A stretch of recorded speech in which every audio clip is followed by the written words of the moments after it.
жалаңалан кээ бир жерде бар, тозок жөнүндө сүйлөй бергендер бар. Муну сен өлөсүң, тозоктун 7-чи кабатасынын түбүнө түшөсүң деп, кереги жок. Биринчи бейиш жөнүндө сүйлөш керек. Анткени Алла Таала ушуга ишарат кылып, кайсыл аятта айтат? Бисмиллахир-рахманир-рахим. Rabbana atina fid-dunya hasana wa fil-akhirati hasana wa qina azaban-nar. O жараткан Алла бул дүйнөнүн жакшылыгын бер, анан ахиреттин жакшылыгын бер. Анан мени тозок отунан сакта деп. Бул дүйнөнүн жакшылыгын сурагыла, бактылуулугун сурагыла деп. Кээ бир адамдар бар, ахирет эле дей берет. Анда бул дүйнөгө эмне төрөлдү дейсиң деп. Кудай Таалам өзү айтып атат. Бул дүйнөнүн бактылуулугун сура, бул дүйнөнүн жакшылыгын сура, ахиреттин жакшылыгын экинчи жолу сурады.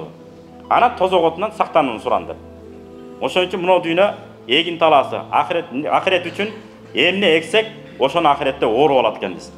Мына Имам Азам рахматуллахи алейх, эгерде урпактарыбыздан жакшы, мыкты балдарды, кыздардын өсүүсүн кааласак, өтүп кеткен чыгаан инсандар жөнүндө, элибизге, желибизге, динге кызмат кылган аалымдар жөнүндө тил тийгизгенден абайлашыбыз керек. Анткени Имам Азам рахматуллахи алейх шакирттер менен отурган кезде кумдак жерде бир чаян чуркап келаткан болот. Мына китепте келет, бул китепте келет. Анан ошол жерде чуркап келатканда шакирттери жана чаянды өлтүрөбүз дейт. Эмне кылган атасыңар десе, өлтүрүп коелу дейт. Өлтүрүп коелу десе, айтат, силер билбейсиңерби? Инна лухумал улама масмума, man akalaha halaka, man shammaha marida. Алымдардын эти ууланган.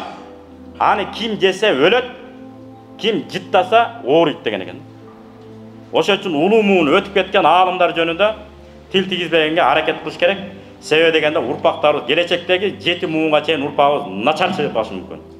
Ошон үчүн элге, жерге, мамлекетибизди түптөп кеткен аталарыбыз жөнүндө өзгөчө жакшы сөз, жакшы пикир гана эмне кылышыбыз керек? Сөз кылып айтышыбыз керек. Ошондо мына Анисул Жалис деген китепте келет бул маселе. Ошондуктан Кудай Таалам баарыбыздын жүзүбүздү жарык кылсын, эки дүйнө шермендечиликтен өз сактаган болсун. Амин. Аллаху акбар.